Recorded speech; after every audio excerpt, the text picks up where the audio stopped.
Hey, good morning, everybody, and I hope you had a very Merry Christmas. We're back. It's GAAS, the Great American Auto Scene, brought to you by Service Tech Automotive Equipment. Glad you could be here with us today. Hey, one of the things we're going to talk about is, winter's upon us. There's snow everywhere, even here in Southern California, the snow-capped mountains surrounding the LA area, and we've got a lot of rain. Ah, yes, that wet stuff that we really don't see all that often is soaking the ground, leaving puddles and making roads slick and slippery. So what are you going to do? What kind of tires do you have on your vehicle?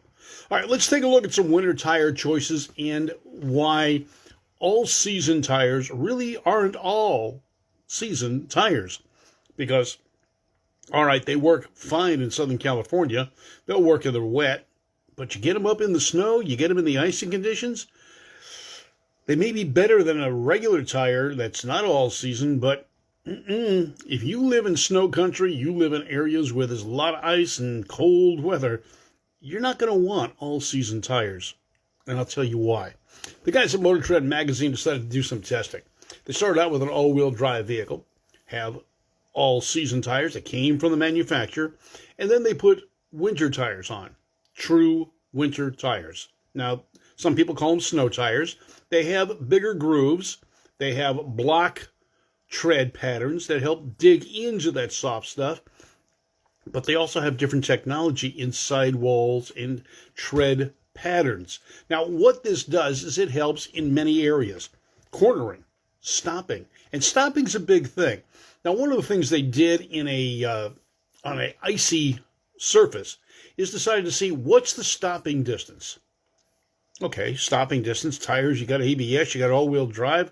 Come on, how much different could it be? At a very low speed, say 12 miles an hour, you're stuck in traffic, it's snowing, it's a little icy, it's slushy. They decided to see how quick a car could stop. So 12 miles an hour isn't all that great, but think about it. You're doing 40 to 50 miles an hour, you can stop at about 35, 40 feet. On ice and snow, 34 feet on all-season tires at 12 miles an hour to come to a complete stop. Now, it took that distance, whereas with the winter tires, the real winter tires, these are the block treads, I know they're going to be a little bit noisier, it was 31 feet. Now, that may not seem like much, or excuse me, the all-seasons were 57 feet. The winter tires were 34 feet. That's a car and a half distance. That's the difference between towing your car home and driving it home. That's between airbags popping in your face and you not having to worry about it. So think about that. Icy, snowy road, 12 miles an hour, not a very fast speed. All-season tires, although better than a regular non-seasonal tire, isn't going to get the job done very well. It causes the ABS system to go into overload, trying to figure out what's going on, and it elongates your stopping distance. Another thing to think about, ABS doesn't stop you shorter. It stops you straight. You get to control your vehicle better. It doesn't stop you any shorter. So now you've got the tires that make the difference.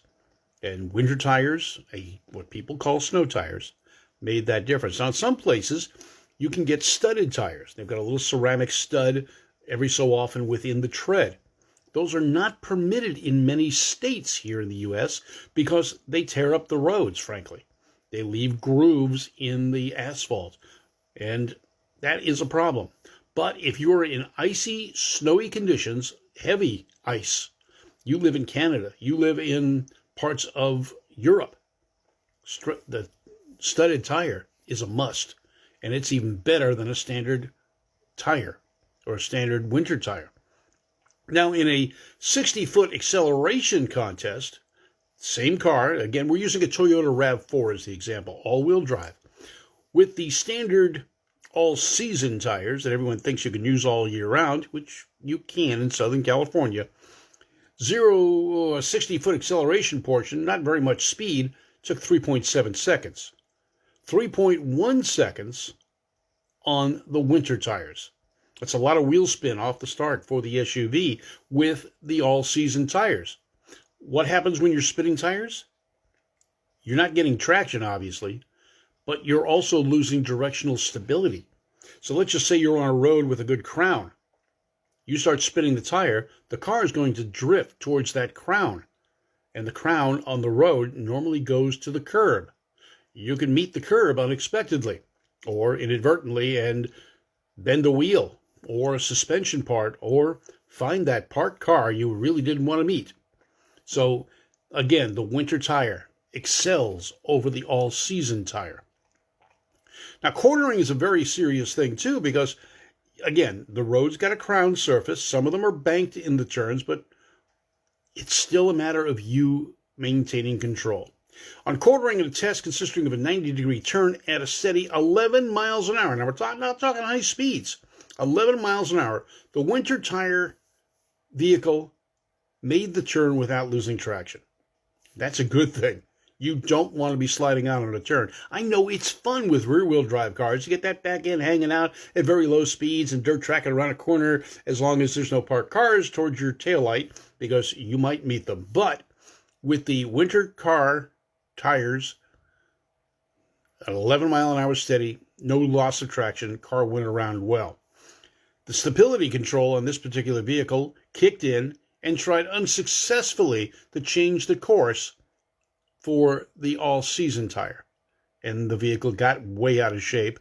And the reason being, again, the winter tires got bigger spaces between the tread. It's got big blocks in the tread. In other words, they're not a solid line of tread. It is a block with space front, back, right, and left of that block. That allows the snow and other things to get in there and go away. They're big enough spaces so the snow doesn't stick in there quite as big and packed in like it will on the all-season tire. Now, winter tire technology has made huge strides over the past few decades. Some of the first snow tires had ridges and acted like paddles clawing through the snow.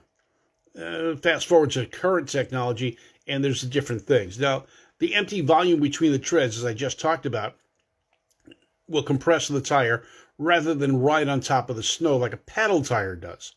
The empty space allows the winter tire to remove the snow, providing better contact with the road surface. Now, if you look closely at the winter tire's tread pattern, you're going to see small slits. Those little slits also allow those chunks in the wheels, or the tires, to move around and give you better traction and contact with the surface. There's also actual rubber compound used for winter tires that's different from your all-season or your regular tire because, again, snow tires are made to operate in cold temperatures. All-season tires are made to operate in warm, hot, and cool temperatures. The difference is, at the colder temperatures, that all-season tire is going to become a little brittle. It's going to become hard, and it's going to be difficult for it to work properly.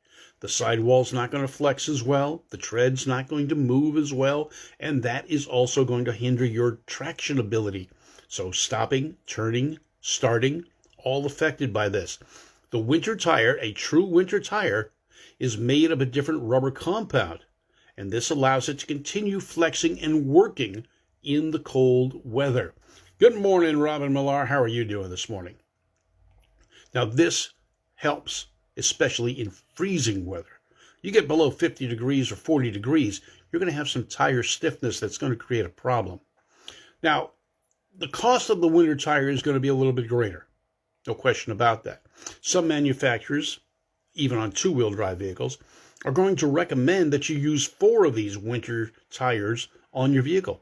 In other words, they don't want you putting winter tires on only the rear or only the front, depending on whether you've got a front or rear-wheel drive car.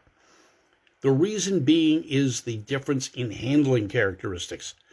When I worked for BMW, the 320i, it was recommended strongly that you used winter tires at all 4 corners. The reason being, again, handling.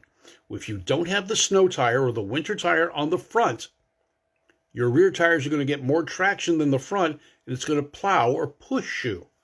And that is going to be a problem. You also want to maintain steering control. So you want to have the best tire you can on the front. Now, this is rear-wheel drive cars. On front-wheel drive cars, it's even more important, because if you lose traction with your front tires, you're not going anywhere that you want to go. You're going to go wherever the weight of the vehicle is taking you.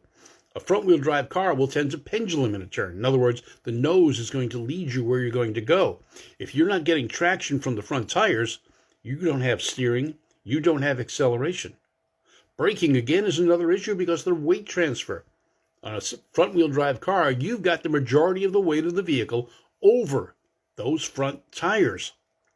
If you look at front-wheel drive cars, the engine is not mounted longitudinally. It's across the front. It's over the front wheels. The engine is mounted sideways under the hood. The last vehicles that I can remember that ran a engine in line with the vehicle instead of across the vehicle, it's like the Audis, Quattros, the original ones, and the Tornado, the Cadillac Eldorado, or whichever ones they had that had front-wheel drive. They've changed that. They mount the engine sideways now, and that helps, but it's still over the front wheel. Now, this is going to be an expensive outing for you because you don't want to run the snow tires in the summertime. Their wear characteristics are not as good as an all-season tire. They're going to wear more rapidly when you drive them on normal asphalt or cement roads. So this is going to mean you may need to have 2 sets of wheels and 2 sets of tires. 1 set for the winter, 1 set for the summer or spring, fall. And that's if you live, again, in snow country. So that's something to think about. Is the cost of the 4 tires and wheels reasonable? Well, let's go back to the stopping distance. A car and a half length difference at only 12 miles an hour. Now think about you driving at normal speeds, and some people tend to drive a little bit faster in snowy conditions, or even normal traffic speeds are too fast for snowy conditions. 1.5 car lengths difference. Wouldn't you like to have that?